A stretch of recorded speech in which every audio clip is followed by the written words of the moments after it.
to Liddypod, Beatles banter with Bedford and Beasley.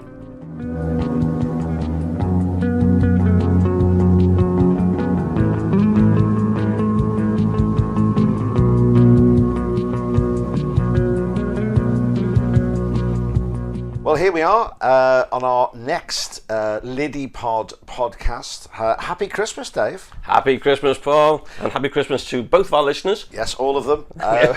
We know that Christmas will be over by the time you listen to this, but Dave and myself both love Christmas. You love Christmas, don't you? Oh, definitely. And we're sat here looking at twinkling Christmas lights and presents and more lots of chocolate. So what we've done is, instead of going for our usual breakfast planning meeting, we've got 6 boxes of chocolate biscuits to work our way through. That sounds like a good idea. In fact, probably even less healthy than a breakfast. Really. Very true, very true. But no, we thought we'd extend Christmas by a little way, even though you are listening to this after Christmas. And Dave, what are we going to cover today? Because we are going to do a little bit of a special today, aren't we? Oh yes, because, and we should give advance warning for those of a delicate nature, we may even be singing at some point today. Yes, we will give plenty of warning for that, so people can switch the podcast off or fast forward it to the appropriate time. Yeah, because we thought, well, being Christmas, we've got to look at the famous Beatles Christmas records. That's a good idea, that, because they were renowned for this, weren't they? They become very well known. So I'm really interested to hear about this, Dave. Yeah, no, they're brilliant, and of course, the back end of last year, 2017, they finally released the box set of all the Christmas recordings, because they'd never been available, unless of course people bought them on bootlegs, which of course we cannot endorse or recommend. Absolutely not. Yeah. He says officially. Yeah. So the only way people would have had them is if they got them at the time, and you're going to tell us how people did get them at the time, and also if they kept them as well, which is the very valuable thing. Yeah. So here we are, the latest Liddypod podcast, Beatles banter with Bedford and Beasley. This is Liddypod, Beatles banter with Bedford and Beasley. So Dave, Christmas, what are we going to do today? We are going to do our tribute to the Christmas Beatles records. And one of the best things about them, they came up with either their own songs or their own versions of songs, and their own little scripts. So we're now going to do our very first live public performance of Bedford and Beasley's. This could be our final performance. It probably will be. As well. The only one. So, to the tune of Happy Birthday, this is what John was singing, Gary Crimble to you. Gary Crimble to you, Gary Crimble to you, Gary Crimble, dear Rudolph, Gary Crimble, me too. There you go. And yes, we do request, including Far Away and The Sound of Silence. That was brilliant. That was actually, well, it sounded to my ears far better than what I thought it was going to sound. But there we go. Gary Crimble to you. Yeah, so the funny thing about the Christmas records that they did, it was a great idea just to say thank you to all the fans. But of course, as was typical for what the Beatles produced in the 60s, it was different in Britain to what happened in America. Right. So the first one came out in 63, and the idea was, for the first couple of them, that they were scripted. Now, can you imagine trying to script the Beatles? Yeah. Can't really imagine that, no. No, exactly. So Tony Barrow, it's his idea. So this would be a great idea, because of course they're getting fan mail from absolutely everywhere, and there's no way they could respond to it all. So Tony Barrow said, wouldn't this be a good idea to say thank you to the fans? And so they just got themselves together, this rough script, and you'll notice it through a couple of them. If you listen to all of the recordings they did, they poke fun at the fact they've got a script. Right. Which is good as well. Yeah. And whoever's written it, the couple of examples, I think, is Paul and George at different times, what they're reading, and they read it wrong and correct themselves. Right. and John pokes fun at it as well. So the idea was, what they're trying to say is, thank you for buying our records. Yeah. And later, thank you for going to watch our films and stuff. But as you would expect, chaos ensues. So the first one they did was obviously at Christmas 63. So we're looking at it and thinking, well, they're just finishing their UK tour, done the first big UK tour. and they're having some fun. So they're looking back and saying, well, 12 months ago, Love Me Do had just come out, and we thought that was great. And they're doing their thank yous. But what they would do, and they do this every time, was, as I said, they'd have mentions of either Christmas carols or a skit at their own songs. So they start with 63, and they're doing their own version of Good King Wenceslas. And yes, it descends into chaos, as you would expect. And also, Rudolph the Red-Nosed Ringo. But you can see that they sort of passed it, introduce themselves and pass them on to the next one. Not the most smooth transition from one to another, but that doesn't matter. That's part of the fun. But this is where it got a bit daft, because it was mainly for the British fan club for their members. Because, of course, the Beatles had a fan club back in 61, even before they had a record deal. So they wanted to say thank you. So, unfortunately, this meant that, well, of course, the fans in America didn't know of them yet, because they hadn't got to the Ed Sullivan show, which was the following February. But by the time they made it huge in 64, instead of sending the flexi disc, which is what happened in the UK over to the Americans, unfortunately, they got an edited version of the 63 version.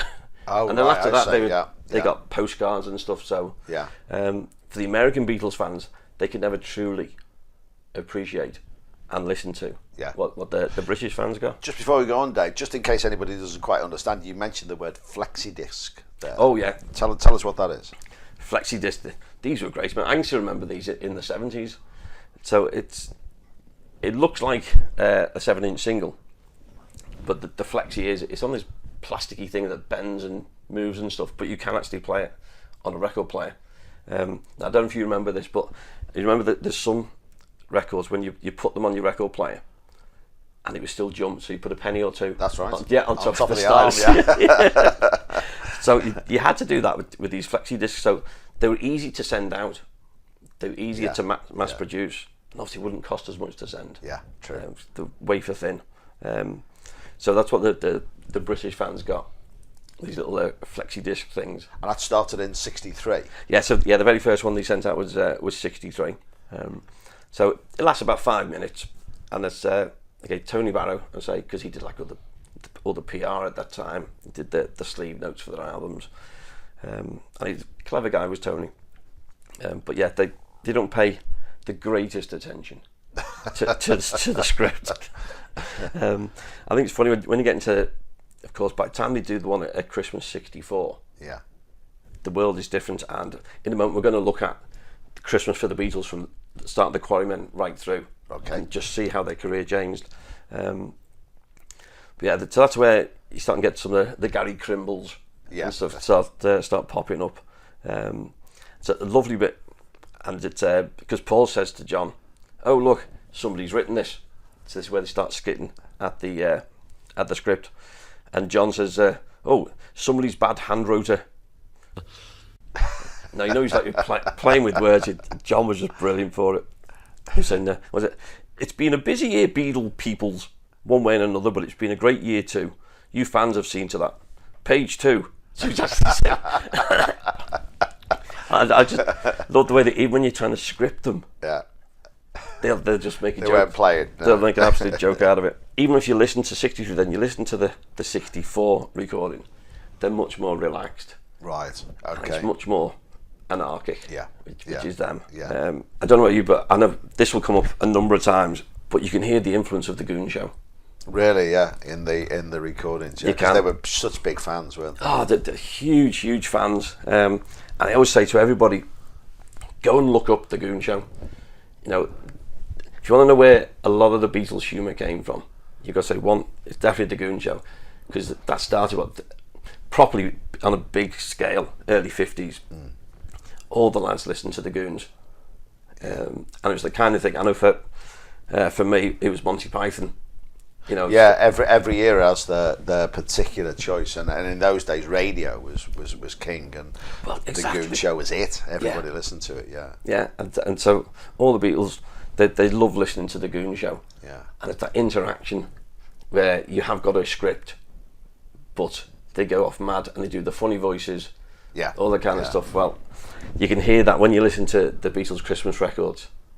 You can hear that the silly voices happening, the nonsense songs, the interaction between them in different characters. Yeah. It's straight from the Goon Show. Yeah, brilliant. This is Liddypod, Beatles banter with Bedford and Beasley. So, yeah, so good. So you've got 63, 64, then of course by 65, the world is theirs. 64, they conquered it. They're doing everything now. So, again, Tony Barrow's trying to script them. I mean, that's a thankless task. God love him. But yeah, so I think one of the bits that I love with the 65 one is they tried to do their versions of Yesterday. Right. Which of course have been this beautiful solo effort from Paul and his guitar. Well, this one is sort of a cappella, definitely off key, and they do different versions of it all the way through the 65 message. It's just nuts, and they throw stuff in, and you can hear, the bits that are scripted, but then you can hear the ad libs. Yeah. And there's even if you go on YouTube, you can hear bits of the outtakes. Right. As well. Yeah. But they're probably even more interesting than the stuff that's in. Yeah. Well, yeah, I love the outtake stuff. I think it's brilliant what they do. You're listening to Liddypod, Beatles banter with Bedford and Beasley. Unfortunately for the American fans, they got the flexi disc over here in the UK, but over in America you got a black and white postcard. Why do you think that was? Why do you think they were advised that it was just different markets, or it was a cost, or what was the reason? I don't know. My guess would be is the way it always gone, because Parlophone was part of the EMI group. They always had this tension with the records, because of course Capitol, EMI in America, they didn't want to promote the Beatles at first until they spotted the cash cow. Yeah. They jumped on board, but they still ran as separate organisations. Yeah. So whether they didn't think it would work, that kind of British humour, which is very, very British humour. Yeah. Maybe they thought it wouldn't go down as well over there. Yeah, it's very true. Yeah, humour doesn't always travel, does it? No, it certainly doesn't. I mean, we think we're funny. So, I have plenty of people remind me I'm not, so that's fair enough. But of course then, they get to 66, and by now, you look at it and say, well, Tony Barrow is no longer scripting this. Yeah. Oh dear, they say, we'll let the Beatles script it themselves. That's going to be even worse, isn't it? Oh no. But they are officially produced by George Martin. Right. Oh, the Christmas flexi this way. Yeah. Oh, right. Okay. But of course, George Martin would have loved it because of his work with the Goons. Yeah. Because he had an involvement with that, didn't he? Before he was involved with the Beatles. Yeah. Exactly. Yeah. And there's a lovely clip on a documentary all about George Martin's life and career, and Paul McCartney's talking to him. He says, of course, we knew who you were because they had one of the Peter Sellers records. He said, we already had that in Liverpool. Yeah. So we knew who you were. Yeah. And that's what I think at the beginning really attracted them to each other. Yeah. Yeah. Was that zany sense of humour thing. Yeah. That the link with the Goon Show. And of course by 66 they're in pantomime. Oh no, they're not. Oh yes, they are. Right. Here's my challenge to you, Mr. Beasley. Okay, explain pantomime. Well, any of our listeners who are not from the United Kingdom, but here we go. Pantomime is bizarre, really. It's usually a story around a sort of children's fairy tale. So it might be Jack and the Beanstalk or Peter Pan or something like that. But in pantomime, it's slapstick comedy where the funniest person usually is a man playing the part of a woman, and it's a tradition that's been going on for many years in the United Kingdom, a long time, and it's traditionally pantomimes on Christmas. So they usually start before Christmas, they go into the New Year period, and they're predominantly aimed at children. Although a lot of pantomimes do have adult humour, sort of, surreptitiously put into the script. But it's one of those things. It's one of those things that either people love or people hate, and the ones who love it go to it every year. It's a big tradition. But these days in the UK and for a number of years now, big stars have performed it in pantomime at Christmas time.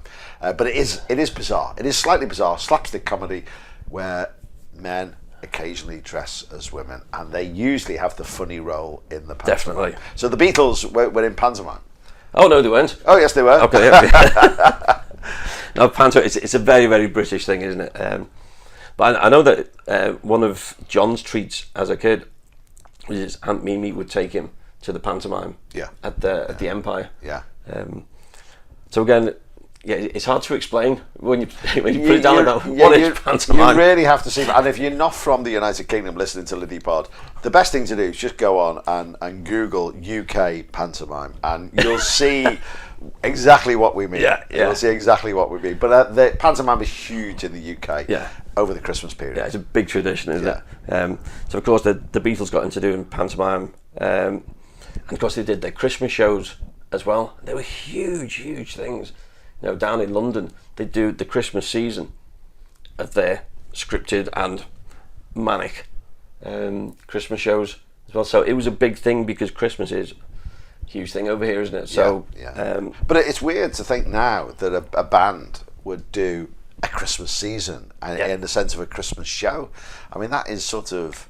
Was there a tradition of that at the time, or was this something that the Beatles sort of introduced? Well, there was down in London, of course, you've got hundreds of theatres everywhere. Yeah. And what they tended to do, and this is where, and we'll do this definitely in a future episode, be looking at the music scenes in Liverpool and London. Yeah. If you think of sort of one of the first stars to come from the Two Eyes Coffee Bar was Tommy Steele. Right. Yeah. And they did with Tommy Steele, and like they did with Cliff Richard as well. They have some hits, and their thought then is stick them into variety, stick them into theatre, or into making a film. Yeah. Yeah. Whereas the Beatles were going the more traditional route of making the records, but it was still the thing to do. Yeah. Hence the reason they then do the theatre shows. Yeah. And do the films. Right. Yeah. So it was the thing to do, and it made sense. Well, it seemed to make sense anyway. If any of these things do make sense. Now, one of the nice things, and if people don't realise this, was a song that they did called "Christmas Time Is Here," and it's a really good song. And so when they do the '67 broadcast, they've got the chorus of "Christmas Time is Here Again," and then they stick in a few jokes, a few little stories and stuff. But it's a really good song. I think that actually should be released as a Christmas song. Liddypod, Beatles banter with Bedford and Beasley. But of course then, superb, what did the American fans get? Postcards. Another postcard. They're cheating themselves. So possibly when this box set eventually did come out at the end of 2017, a lot of it possibly could have been quite new to the American audience, unless they'd found the bootlegs or something like that. Sure. Because they are good fun. Though you do notice then, because then you got in '68, this is the first time it's recorded separately.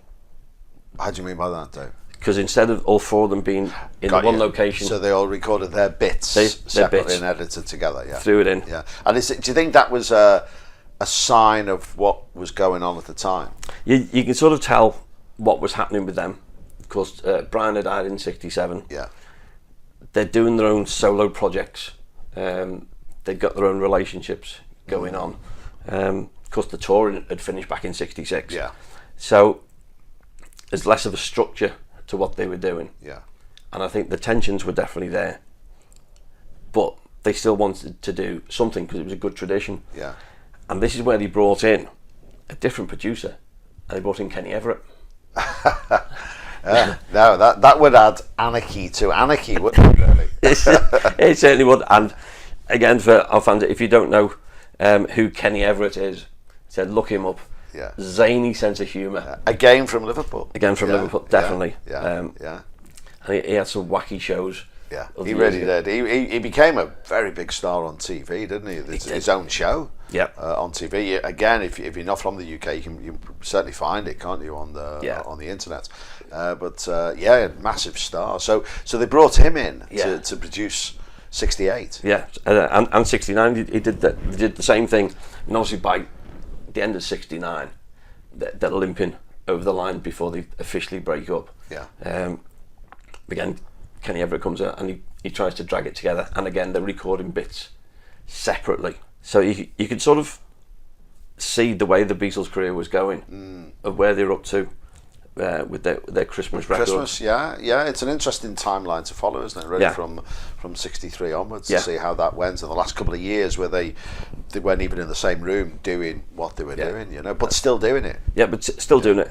There's still some fun in there, but it's, even though Kenny Everett's involved, when you'd expect anarchy and stuff, it's still more organised anarchy. Yeah. So the fun and the zaniness is there. Yeah, but in a much more managed way. It's not as natural it was in those earlier years, which was a shame. But that's we know from looking back that's the stage they were at.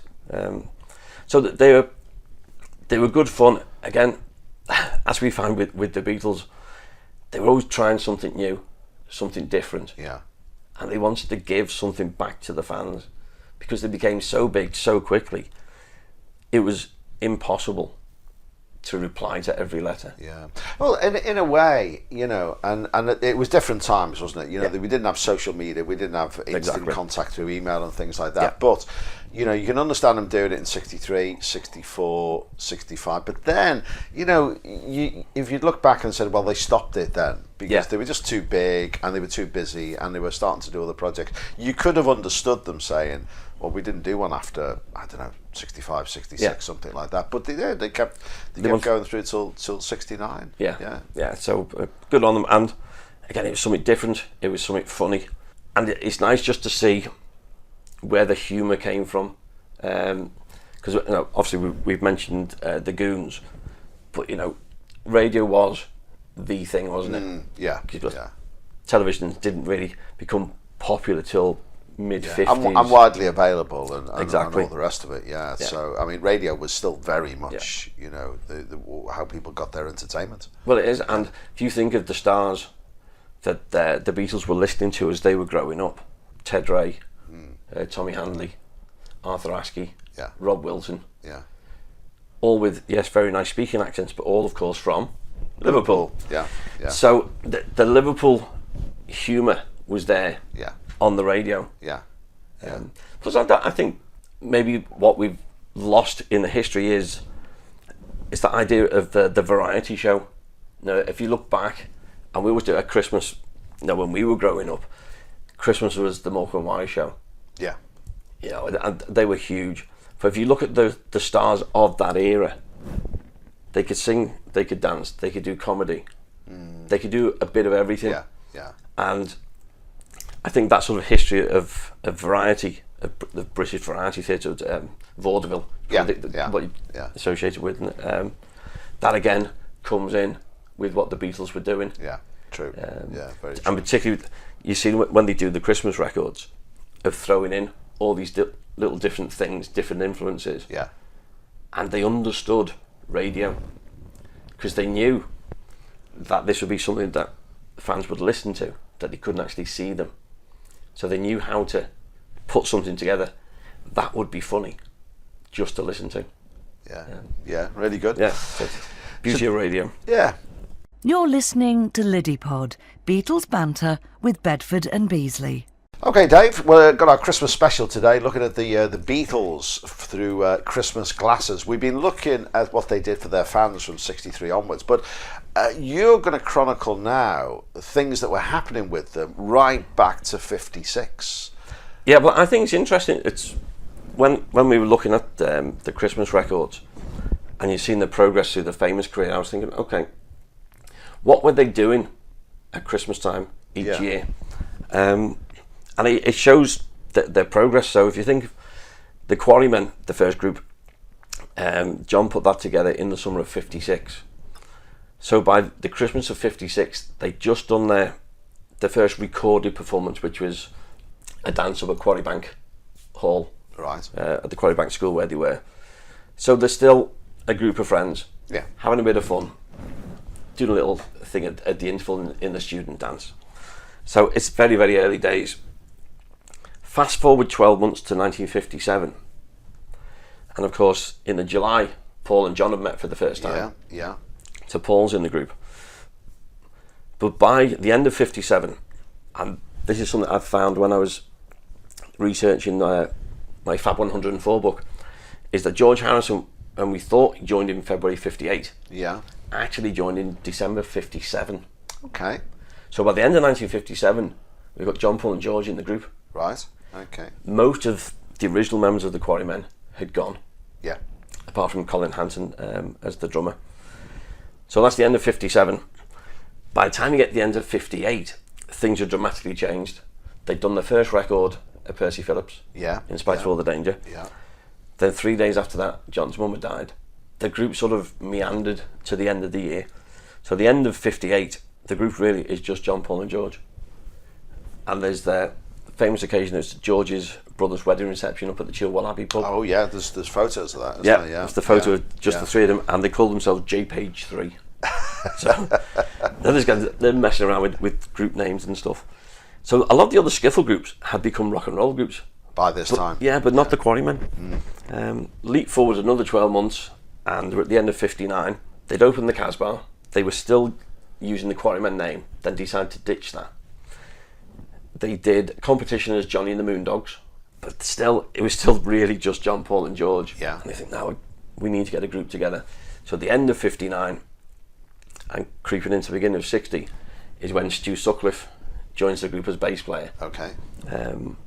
So 60 becomes the year when the Beatles themselves become a proper group. Yeah. Because by the end of 1960, they've had Alan Williams as manager. They've gone through a number of drummers. They got Pete Best. They've gone to Hamburg. But then they come back in dribs and drabs. And they're almost at the point where they could have split up Yeah. Yeah. at the end of 60, but they stay together. They perform for the first time as the Beatles over here at the Casbah Club. Then they got the huge event up at Litherland Town Hall on the 27th of December 1960. That's the one the local fans say that's the start of Beatlemania. Yeah. That was a huge one. So just in those few years, they've gone from a group of friends playing a bit of skiffle for a laugh to becoming the best band in Liverpool and Hamburg. Then they sort of go strength to strength. So get through 61, they've been back to Hamburg. Yeah. And of course, by Christmas of 1961, Brian Epstein's on the scene. Yeah. And That's right. he's offered to be the manager, and which will be the subject of a show very shortly. He gets them the audition down at Decca on the 1st of Jan 62, Yeah. which is a huge event, and we'll dedicate a whole Yeah, yeah, episode to yeah. that. But again, so you can see the changes that they're making Yeah. year by year. And of course, by 62, Pete Best is out, Ringo's in, and at the Christmas of 62, they're over in Hamburg again at the Star Club, and the famous recordings that were made of the Beatles on stage, which have been subject to lawsuits and all sorts over the years. But that's, even if, George Harrison said it was one load of drunks recording another load of drunks, and he particularly fought them being released. But if you listen to the Star Club tapes, it's interesting just to hear the sound of what they were like live, just before they become really, really big. Yeah. Yeah. But of course, 63, that's a huge year for them, because Love Me Do comes out at the end of 62. Yeah. But then you've got Please Please Me, the album, top of the charts, UK tour, London Palladium, Royal Variety Performance, officially the coining of Beatlemania. Yeah. Yeah. And so by the end of 63, they're getting themselves ready to go to America for the first time. Yeah. So they're doing their Christmas show, which we mentioned just before, and then end of 63, we're going. They're going to be on the Ed Sullivan Show, which of course changes everything. Yeah. So by the end of 64, conquered America. They've Yeah. done the world tour. Yeah. They've done Hard Day's Night Film. And you see the difference. It's a completely different world, isn't it? And in such a relatively short space of time, really. I mean, I know today, manufactured groups might pop to prominence in no time at all. But we're talking very different times, and to go from what you've described in 56 to even 62 and 63. Before the Ed Sullivan Show, it is phenomenal, isn't it? It is phenomenal. completely. Yeah. So of course, once you've done 64, Yeah. The world is conquered. Yeah.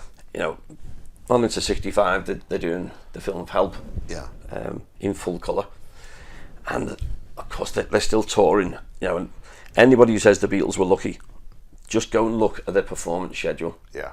Even when I was doing Liddypod, just looking at the venues in and around this area, there's over 109, 110, something like that, venues they played. You know, they worked hard, and they kept working hard. Yeah, they certainly weren't overnight successes by any means. No, they, you know, I know when they did the Ed Sullivan Show, and I mean, obviously they hit a huge market in one night, basically. But you know, as you say, the touring, the hours, the you know, even looking at Hamburg, the hours that they performed on stage, absolutely, over there was just phenomenal. They worked at perfecting their craft, didn't they? Oh, they did, really did, and they were so good at it. Yeah. And I like the fact that, again, looking at the Christmas records, but then looking at album to album, they were never satisfied with saying, "Oh, we've got a style, we'll stick with it." Yeah.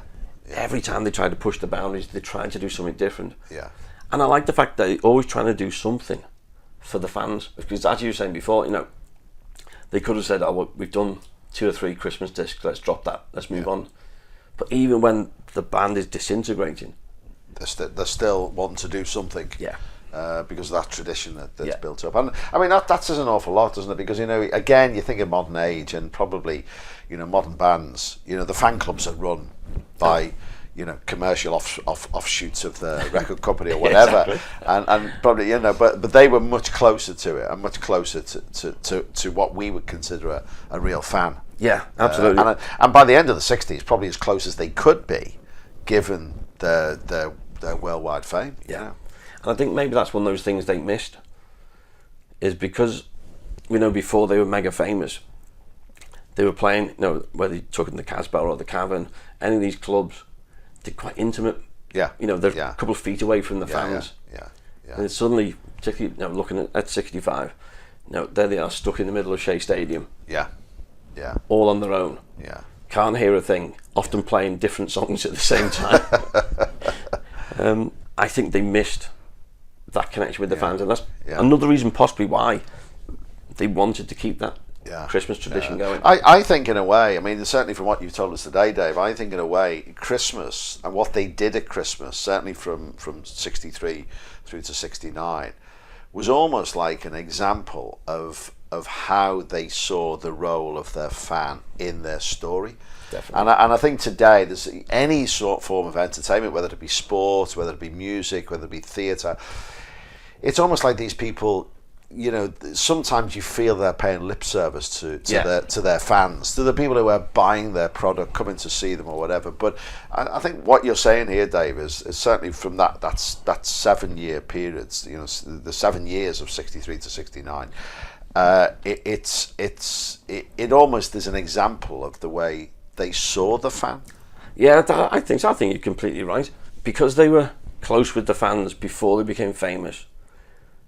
Maybe it's just a bit of reality that they just needed to keep that communication, that connection with the fans, and that's why they're always trying to think of something different to do. So a simple thing like, if they brought out a single, it would not be on the album. Think of that these days. How many times over the last few years, I mean, you can go back 30, 40 years if you want, where a group will release a single, then a follow-up single, and another single. And you probably may get 5 singles off an album of 10 songs. And the album comes out with all 5 of those singles on. And it's a rip-off. It's good. It's completely different, as it really is. And so they were keen that at no stage were the fans to be ripped off. And it's maybe that is missing a bit from the modern industry, isn't it? So 65, we were just talking about, well, the last appearance in Liverpool was in December 65. And maybe it's interesting, we were thinking before of variety shows and everything, and the pantomimes. The last performance was at the Empire, of course, the Liverpool Empire Theatre. You know, it's the biggest theatre in Liverpool. It's one of the biggest variety theatres in the United Kingdom. And is it? It's one of the biggest variety theatres, you know, old style variety theatres. And I mean, it would have been the case at the time, but nowadays it's got a huge stage. You know, it's one of the biggest stages in the country. But in those days, the Empire, that would have been one of the premier touring theatres in the country. All the big names performed at the Empire Theatre, absolutely massive. And we were talking about pantomime before, you know, massive pantomime on this year. For those UK listeners to Liddypod will be, you know, well aware was Strictly Come Dancing, Strictly. And Shirley Ballas, one of the judges, is in pantomime at the Liverpool Empire, local girl from the other side of the river. But again, a big name in pantomime. So 65, the last performance in the city. Not known as the last performance. Nobody would have known that was the last time they were going to be here. No, exactly. And what was to follow the following week was the last night of their 65 UK tour. But of course that was their last UK tour, because the following August in 66 is when they stopped touring altogether. So we got the last Liverpool performance followed by the last UK. And there were two performances, weren't there, that day at the Empire? So there were two shows, two houses, as we might say. So there would have been about 5,000 tickets available for those last two performances. I may be wrong in saying this, Dave, but you could only get tickets by postal application, couldn't you? That's how things have changed. It's so bizarre much these days, isn't it, that you actually had to put a check or a postal order in the post. Send it off, and then I don't know how they because they by all accounts they got something like 40,000 applications for the 5,000 tickets. So how they made that decision, whether it was first come first served, I don't know. But can you imagine if the Beatles had announced that this was going to be their last time in Liverpool? Oh my goodness! Can you imagine? You know what the response? 40,000 maybe would have been 400,000. We don't know, but they didn't announce it. Maybe they didn't even know themselves at that time that they were never coming back to Liverpool. No, probably not. Different way of getting tickets, isn't it? Very, very, not hitting that button on the hour and hoping that you don't get blocked out of the internet. Oh my gosh, Very different. Very different. Again, that's how things have changed so much. Again, you talk to the fans of saying, well, they announced there's a new record coming out. Well, there's none of this previews and snippets appearing anywhere else. You had to wait and queue up and buy the new record. And that was the excitement of it. So being there at the Empire at the end of 65. What a way to spend Christmas. Not bad at all. And it's interesting then when you look at all the Beatles Christmases, that they didn't have their Christmas show, etc. They actually had Christmas off. Right. They got to spend some time with family. Right. And you think, how often do they actually get a break? Not very often. So then we leap forward to 66, and of course everything's changed for the Beatles. At the end of August, they do their last performance on their last ever tour, so they've stopped performing. At the Christmas of 66, they're into editing and mixing and recording, and of course they're working on songs like Strawberry Fields Forever, which would be rushed out in the February of 67, while they're working on what would become Sgt. Pepper. By 67, at that Christmas time, it's one of those interesting ones of how things get viewed differently, was the premiere of Magical Mystery Tour on the BBC. Which, alright, it's chaotic, but again, going back to some of the things we've talked about before of the madness of the Goon Show, Variety, etc., you can see all those elements in Magical Mystery Tour. Filmed in beautiful colour. Broadcast in black and white. And it was a disaster in the ratings. The Beatles got slated for it. It's one of those, in hindsight, I think people are appreciating it a little bit more. It's a little bit mad. But then, say, we're getting to the end of 68, and they're off doing their own little projects. We talked about the Christmas record where they've done individual bits and pieces. They've thrown those together.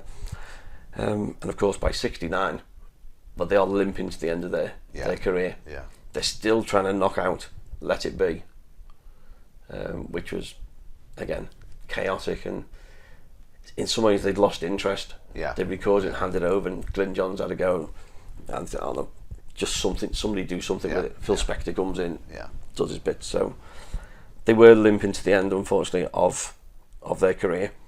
But it's just interesting as an overview, just looking at where they were at each of those Christmases tells the story. It does. of what the Beatles were doing. Yeah, and I would say it also tells the story of the way that they saw fans as well. Absolutely, they appreciated, they valued fans, and they actually felt connected to them. Which was interesting. Subscribe at liddypod.com and you'll never miss another episode. So finally, as we're coming up to New Year over in the UK, they have the New Year's honours list. Every year I check my name. I don't. Well, there's lots of namesakes of David Bedford, so I'll just claim it for them. So we thought, okay, we know that the Beatles got their MBEs, which was controversial at the time, and John eventually sent his back. But we thought we're going to have our very own MBEs, but it won't be a member of the British Empire, but a Mr. Brian Epstein award. So we can ask for nominations as well. So people connected to the Beatles story. So obviously that excludes the Fab Four and Brian himself. So anybody you would like to see featured and to get one of these Mr. Brian Epstein awards, let us know what you think. We thought we'd nominate our first one, and it would be the guy who was integral to the Beatles recording career, and that's George Martin. Absolutely. What a guy. So we're going to have a George Martin special coming up. We've got a nice interview with Ken Womack, who's written his 2 volumes on George Martin's career. So our first Mr. Brian Epstein award, our first MBE is going to go to George Martin. So that one will be coming up very, very soon. Brilliant. That'll be great. I will look forward to that myself. I really will. So it must be a happy Christmas from me. And a happy Christmas from me. And whatever time you're listening to this, a happy and peaceful and prosperous 2019 as well. Definitely. Happy Christmas, Dave. Thank you. You've been listening to Liddypod, Beatles banter with Bedford and Beasley.